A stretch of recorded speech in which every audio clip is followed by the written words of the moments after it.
بسم الله والصلاة والسلام على رسول الله. أهلا بكم. طبعا أيام والتوم الجديد هيطلع. لو عندنا توم قديم بنفصصه وبنفرزه. أنا هنا كان عندي توم قديم فصصته، ومعايا هنا التوم اللي معايا ده هنفرزه، وهنا معايا التوم اللي نشف شوية ده هنجففه هنعمله توم بودر.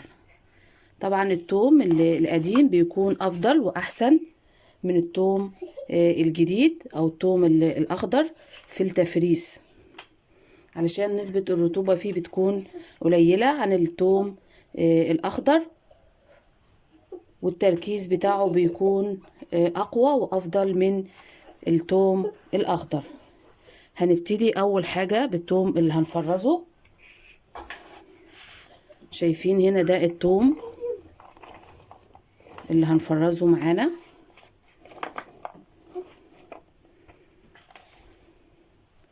هنا معايا فلفل حار، معايا الاحمر والنوع ده.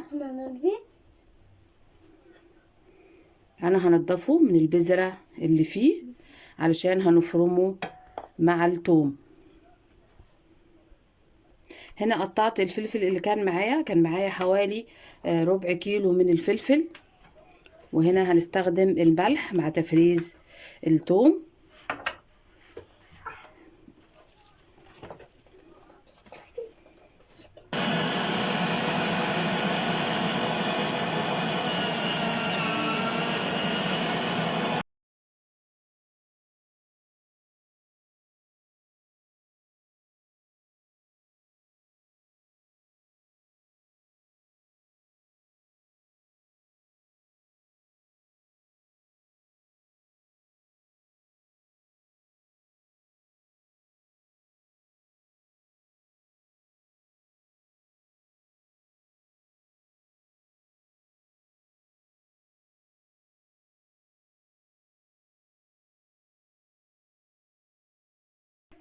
فرمت كمية التوم اللي معايا كلها.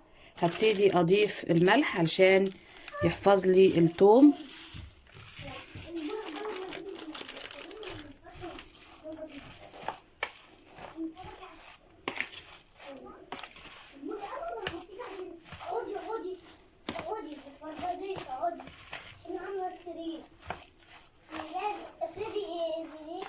بزود الملح وبقلب التوم اللي معايا.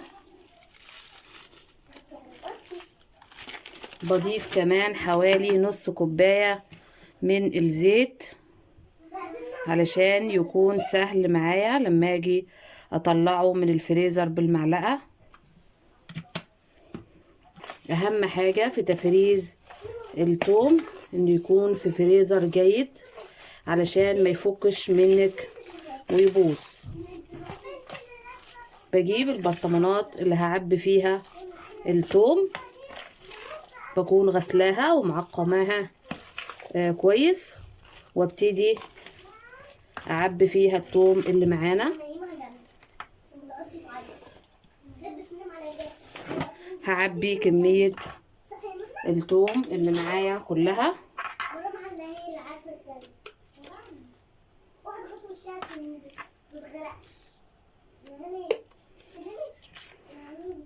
بتعبي التوم وبتخبطي البرطمان بالشكل ده علشان تخرجي اي هوا في التوم.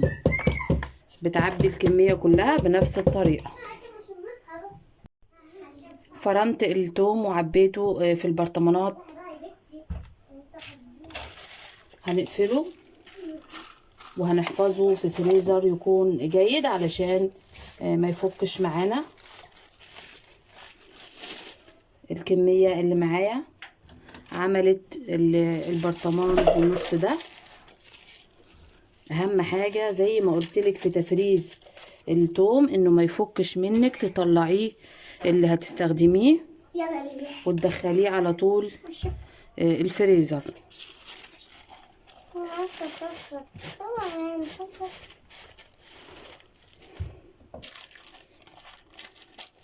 الثوم الاخضر هو كمان بيكون جميل في التفريز انا بجيبه وبستخدمه فوري، بفرمه وبستخدمه فوري. طبعا التوم لما بيكون مفروم عندك بيكون جاهز في اي وقت وبيوفر معاكي كتير.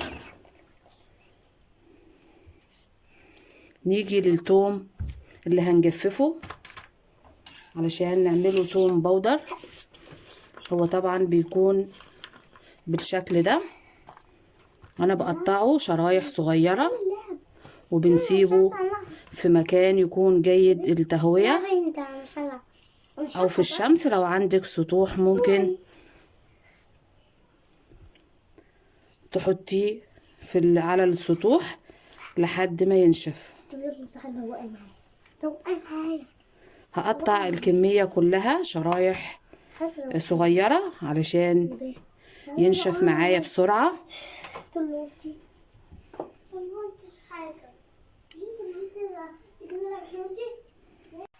ده التوم بعد ما سبناه فترة ينشف، بتسيبيه في مكان جيد التهوية او بتسيبيه في البلكونة عندك، بينشف وبيكون بالشكل ده.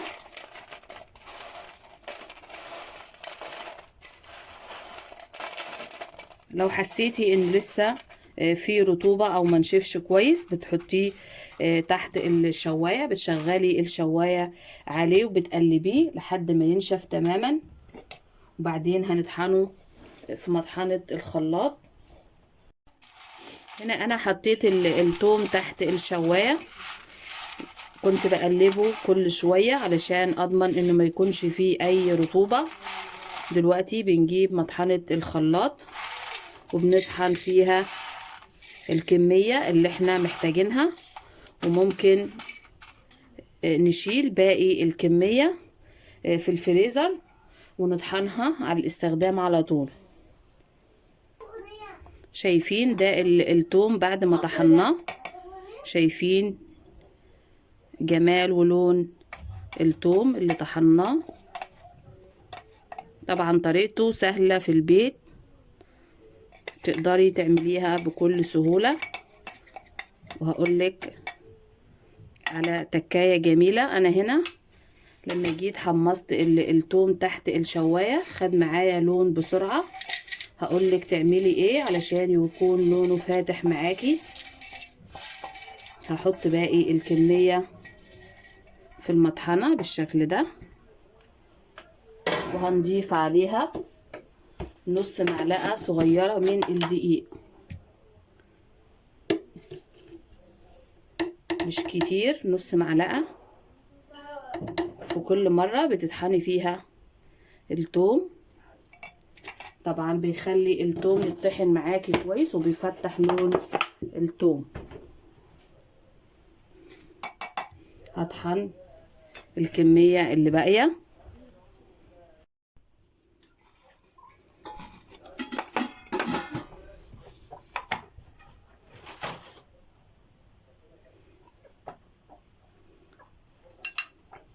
شايفين معلقة الدقيق فتحت لون التوم معايا طبعا، وريحة التوم قوية جدا، وعمل معانا الكمية دي. طبعا لو هتشتري الكمية دي بتشتريها بمبلغ، فانتي لو عندك التوم زي ما قلتلك ممكن تستغليه وتعملي التوم البودر بالشكل ده. وبعد ما تجربي الطريقة دي اوعدك مش هتشتري التوم البودر تاني من بره، وهتعمليه على طول عندك في البيت. شايفين الكمية ما شاء الله.